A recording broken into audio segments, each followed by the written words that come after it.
Square. I mean, mostly it was counterfeit watches and handbags, the occasional useful item, I would think, but I don't recall ever buying anything.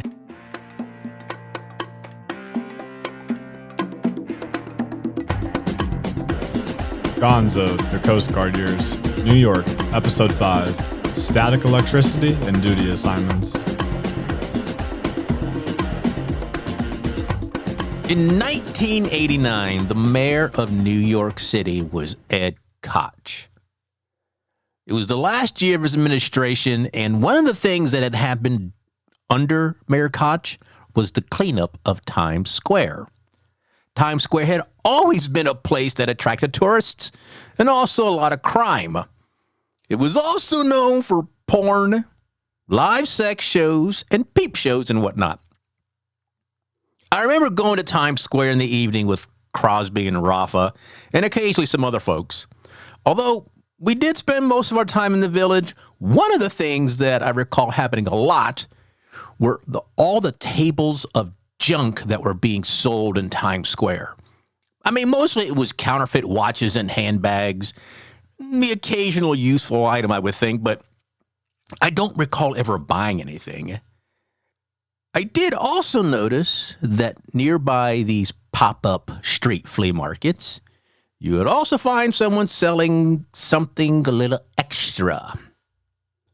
As you would make your way past an alley or some alcove along the street, particularly the one I'm thinking of was around 44th Street, someone, usually a dude, was holding a newspaper rolled up in each hand.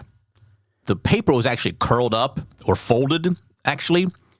And the newspapers, as you walked by, the dude would open them up. And this usually happened in the evening, but not necessarily always in the evening. But the dude would, as you walked by, would open up one hand and then the other one real quickly and then close them. And he'd say, Coke, smoke, Coke, smoke. It was the weirdest thing. And he did it to everybody.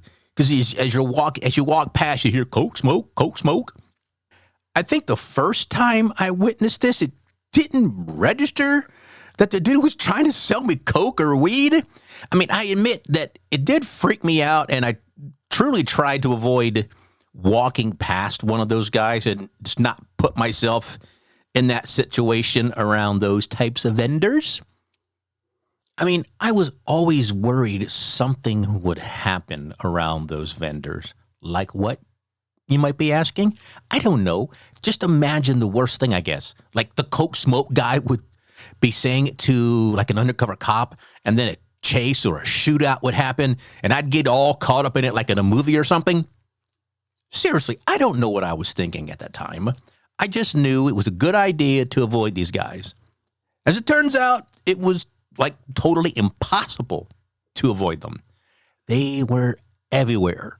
And I just, you just kind of get used to it. They were just basically part of the scenery and the environment. And I was the one that was out of place, not them. New York City, for all its quirks, is cool. All the yelling people did really made me crazy. Yelling was not something I ever enjoyed. Particularly getting yelled at wasn't fun at all. Although you would think with all the yelling that happened in boot camp that I'd be used to it. No, not at all. Never. Something else I never got used to, nor do I think anyone should ever get used to, was the amount of homelessness in New York City. I wouldn't say they were everywhere, but there were a lot of homeless people, particularly in the subway system. I rarely gave money, mostly because I never had a ton of money on me in the first place. It was one of those things that they warned you about when you got to New York City about not to carry a lot of money. And if you had money carried in your front pocket, carry it with a big ass wallet too. Like who? No, I rarely carried a wallet because I never had any money.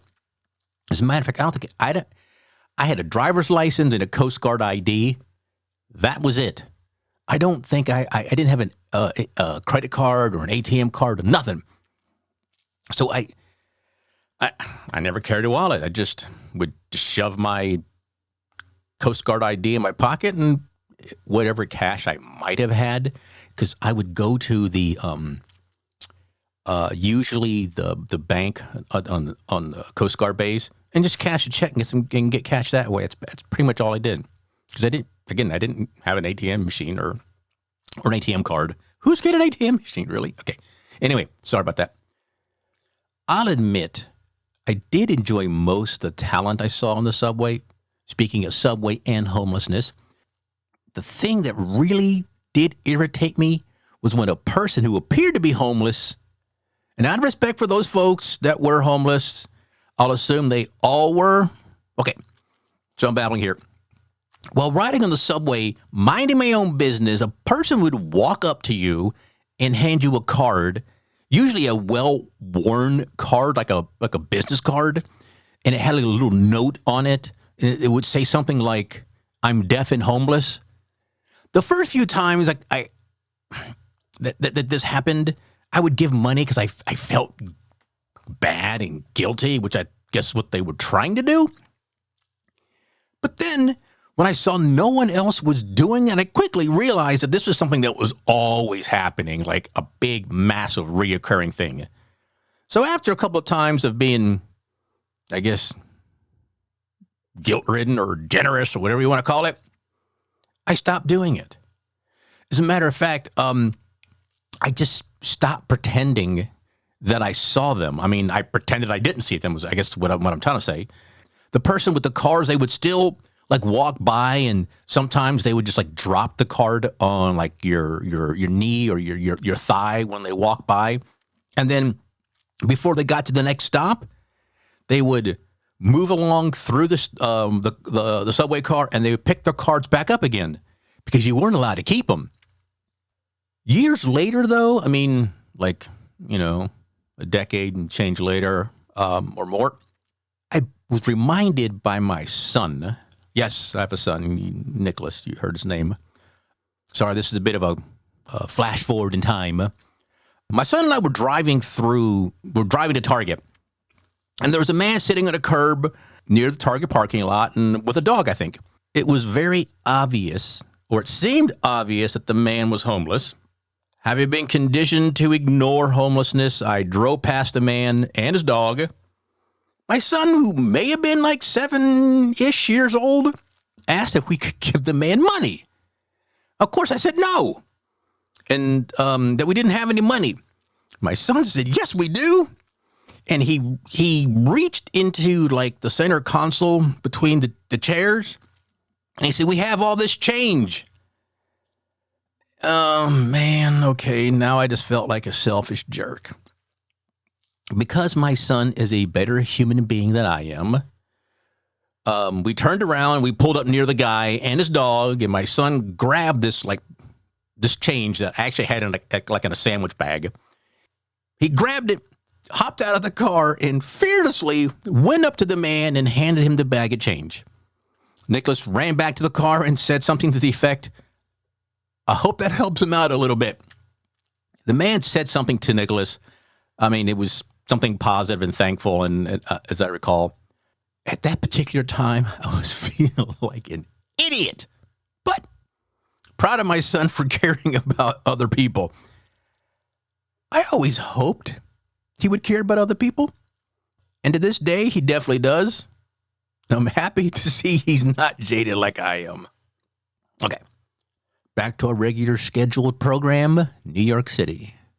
One of the times when we were out and about in the village and we were headed back to Governor's Island, it was during the day on a weekend, I suppose, and I got to the bottom of these stairs let me back up.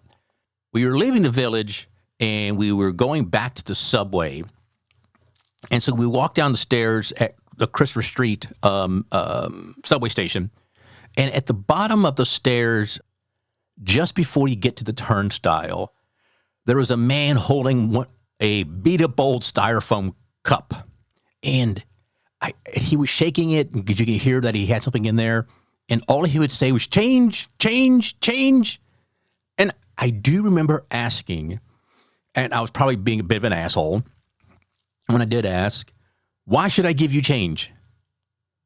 The dude looked right at me and said, for the hell of it. So I reached in my pocket and I pulled out what little change I had and I put it into his cup. Honestly, that's the most honest answer I'd heard from somebody who was asking for money.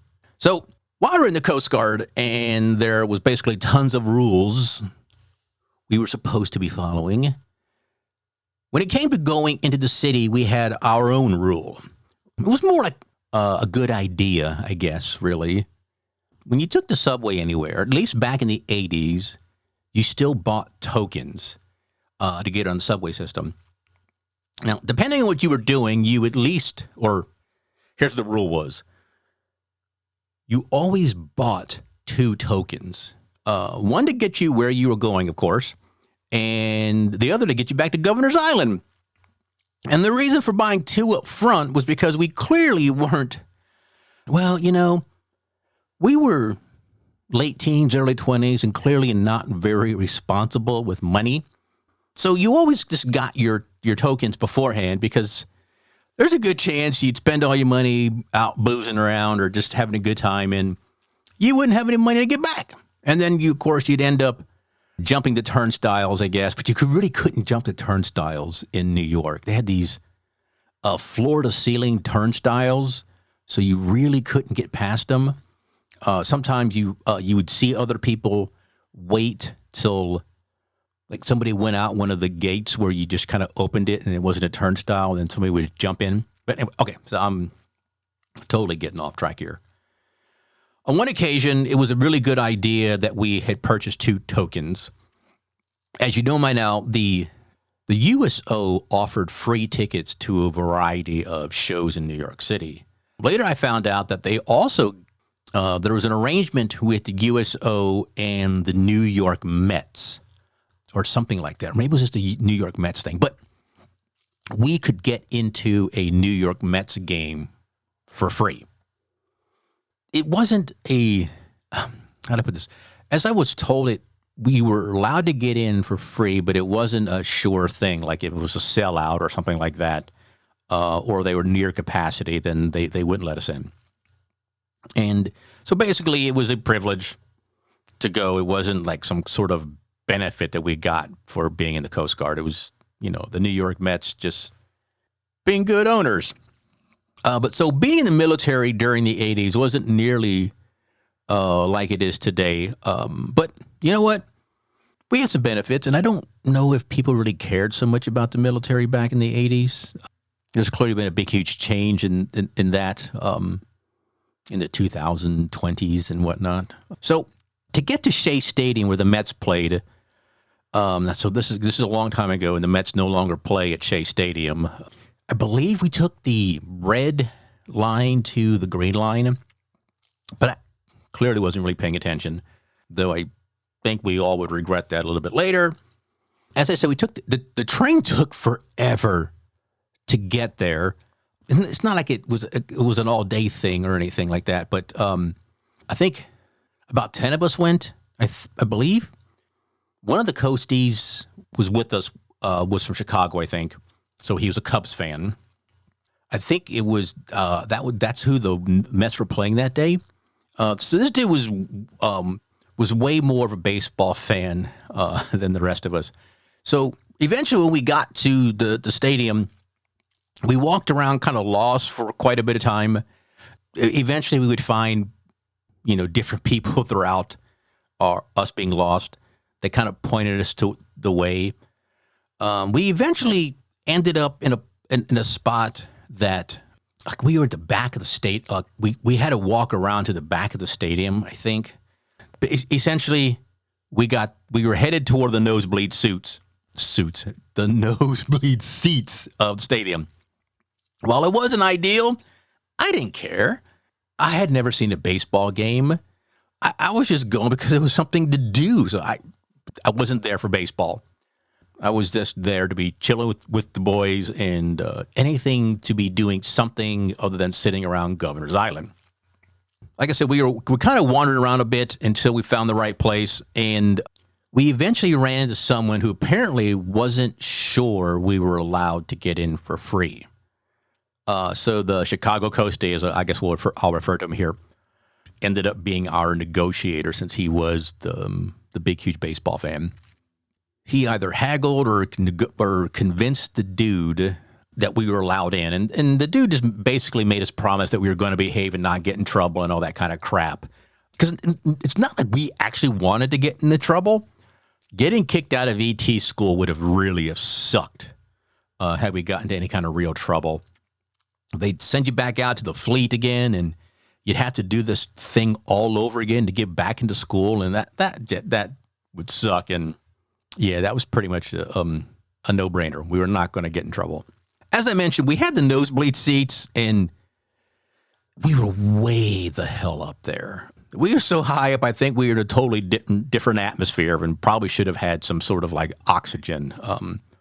And you could barely see the players on the field.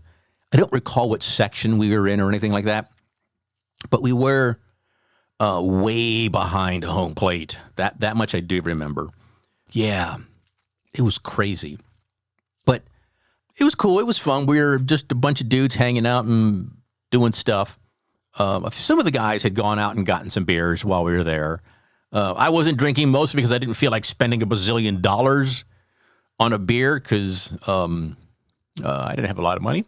And, of course, I would end up probably getting in trouble myself because I was still underage. So, yeah, I definitely did not want to get into trouble. I don't recall actually enjoying the game, but it was cool just to hang out with the dudes. But I do kind of remember that Mr. Chicago Coastie was kind of a pretentious dickwad. I don't even remember where he was before he got to ET school. I don't know if he actually was in the fleet. I think he might have had a guaranteed school. I honestly don't remember what any of them were doing. I'm pretty sure I had more experience in the fleet than he did. And the worst thing is I barely had any myself. But it wasn't too long before we got to the seventh inning, and of course the dude stood up and said, "Oh, we got to do the seventh inning stretch." I don't. What the fuck is that? I have no idea. Literally right after the seventh inning stretch, he's like, "We should probably go." So yeah, that was cool. I don't know who was winning. The Mets are winning. The Cubs are winning. I have no idea. But we actually thought it was a good idea to leave to beat the crowds. I do remember people saying that something about our team sucking and stuff like that, but I really don't remember. It was easier to find the exit and the entrance back to the subway station. I don't know why, but I was exhausted, and I think everybody was exhausted. Oh, and I remember too that the train actually was on a platform above ground, which in itself I kind of thought was weird because that's not where we had gotten off. So I don't think so. Anyway, the subway car was really crowded and I think was standing room only. Well, the trip back to Governor's Island was mostly uneventful until I was afraid to go to sleep, mostly because I was standing up most of the time. But as we got further down the line, people were bailing out and stuff like that. But most of us were pretty irresponsible, like as I had said previously, and would just fall asleep on the subway stations like it was no big deal. I'm like, no, I'm not going to do that because look, I'm basically anxious and have some kind of anxiety like most other people out there. And there is no way I was going to go to sleep because I was worried we would miss our connection and we'd never make it back to Governor's Island. We'd end up in Flatbush somewhere or worse. I don't know what's worse. I don't know why I even said Flatbush, but it sounded like it made sense to me. Spoiler alert, we did make it back to Governor's Island unscathed. So no need to worry. Our time at Governor's Island wasn't without its own little drama. And by that, I mean, when it came time to start wondering about where we'd be getting assigned after ET school. So the process, as I remember it, it didn't really matter where you were previously, or at least that's not how it seemed to me at all. The story they told us was that it was depending on the needs of the fleet at the specific time when you were about to graduate. And it's not like, they based any of this on our class grade because everything was essentially pass or fail. But before I get to all that, I'm going to tell you one of the strangest or dumbest things I had ever witnessed while I was in Coast Guard ET school. I may have already told this story. I don't remember. But if I did, you luck out. You get to hear it again. Yay! Since we'd come to Governor's Island in the middle of winter, and as you probably know, it's cold as hell in New York. In New York City, that is. And so the heaters were always on full blast, but the heaters we actually had were these big old heavy cast iron hot water heaters, which essentially meant was they blasted hot water through these giant metal things, and those were supposed to heat the rooms. I don't even remember that all these rooms were essentially just cinder block rooms. I don't think there's any kinds of insulation. And of course, all you ever had to keep yourself warm at night were your pajamas if you had them, and the standard Coast Guard issue wool blankets that they gave us. Also, it's always sort of very dry during winter, no matter where you are. And what that meant when it's dry is it meant that there was plenty of static electricity. Now, as I mentioned, we were all ET wannabes. And, well, that also meant that we were a curious lot who, I'll say there was experimentation that sometimes would get the better of us, and sometimes I thought it was actually quite funny. On one break during our classes, a number of us would go to the designated smoking room, or lounge as we called it, and, we would smoke. Some of the windows were almost open all the time for obvious reasons, because the room would have been filled with smoke. And also, it was just a good way to air the place out and at least let some kind of moisture in. But on this particular day, the class ahead of us was in the middle of an experiment. They were basically standing in a conga line. Hopefully you all know what that is, but if not, whatever. Anyway, they were standing in a column, one person behind the other with I'm pretty sure they had their hands on each other's shoulders, I think. Might have been their hips, but pretty sure their shoulders. And this is where things got a little interesting. So they started in one section of the room, and then they started shuffling their feet along the carpeted floor, making their way all the way around toward the windows. Now, I don't necessarily remember what they were aiming for, but the poor fool in the front had his hand out, and with his index finger pointing, he was aiming for the metal handle that you to the window. And I know what you're thinking, and you would be right. Just as the dude was a mere inch or so from the metal handle, you could visibly see an arc of electricity jump across and shock that poor fucker. We all felt it. We heard the zap, and the dude in the front yelled out, and everyone in the conga line was like, ugh! It was hysterical to watch. Of course, the dude was like, who got shocked, was like, what the? He was just, belly aching and bitching, but we were all laughing our asses off. But it's not like the experiment was over. So we went they went from doing this, what they call a series circuit, which is, again, it was just like a long line of people. We all, then the rest of us from my class jumped in and formed what's called a parallel circuit. So there are basically two columns of us, and we were connected to each other. It's kind of hard to explain, but they did the whole process all over again, going through, shuffling their feet, creating as much static electricity as possible, just to see who would get shocked, or which shock was more meaningful. Which one did you feel more? The the series circuit or the parallel circuit. I don't remember. All I know is that we were told a bunch of eggheads. This is the kind of stuff that real ETs do. Me? Not so much. I am way too dense. I mean, I would never think about that stuff. These guys were totally into all the theory and all the weird nuances that we eventually made them good ETs. I was basically along for the ride, I guess. As I mentioned a bit earlier, there was a little bit of drama on Governor's Island. That's probably that's a bit of a mischaracterization. It was more like anticipation, but like on a massive scale, at least for me. The time had finally arrived that they would tell us what our next duty station was, and by extension, what additional electronic schools we were going to have to be going to afterward. So that you got additional electronic schools depending on what duty station you went to.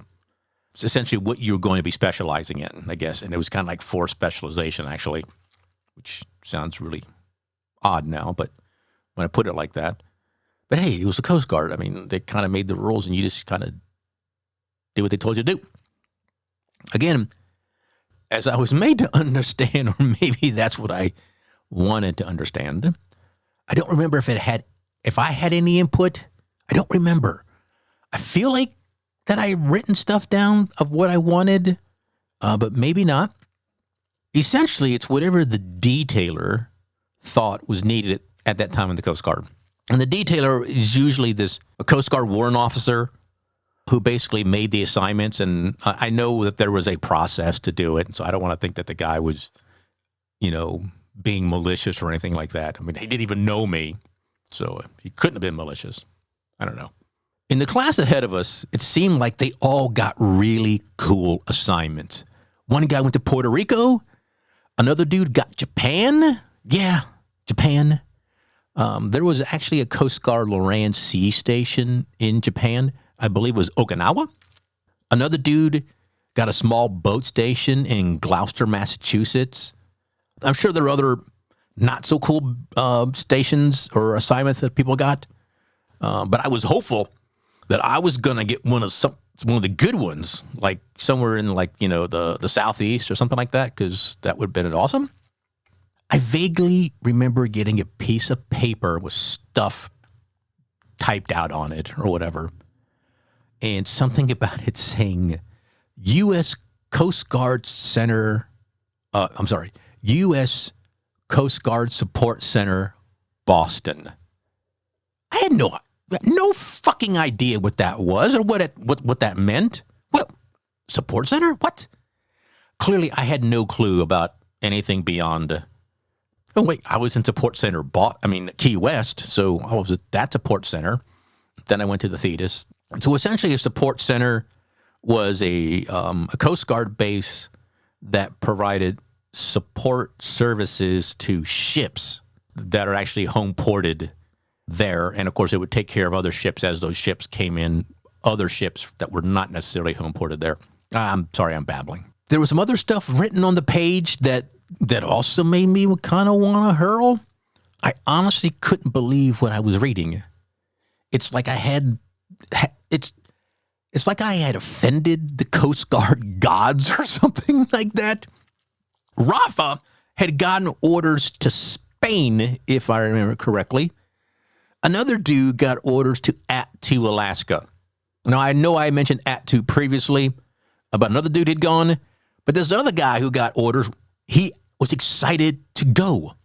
And my other roommate, Jim, I think he had gotten orders to Miami. He was pretty excited about it. I remember just staring at my orders, just letting it all sink in. Again, it's like the universe was like out to get me.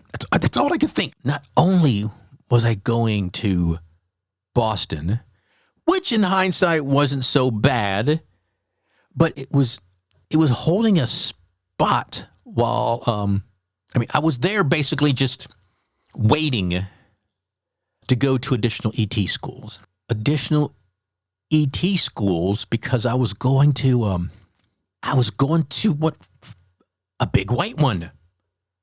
I was going back to a Coast Guard 270. What the fuck, right? I mean, what the hell did I do wrong to deserve to go back to a 270? I remember walking up to the instructor and who gave us this information to basically complain and maybe get some sympathy and maybe some kind of assurances that this is a mistake. I think that he just kind of looked at me and laughed. And I think he was laughing at my bad luck and sent me on my way. I was in shock. I was pissed as hell, and there wasn't a damn thing I could do about it either. You've been listening to Gonzo the Coast Guard Years, written and produced by Tim Gonzalez, and I'm Nicholas Gonzalez, the voice guy. Join us next week for another episode of Gonzo the Coast Guard Years.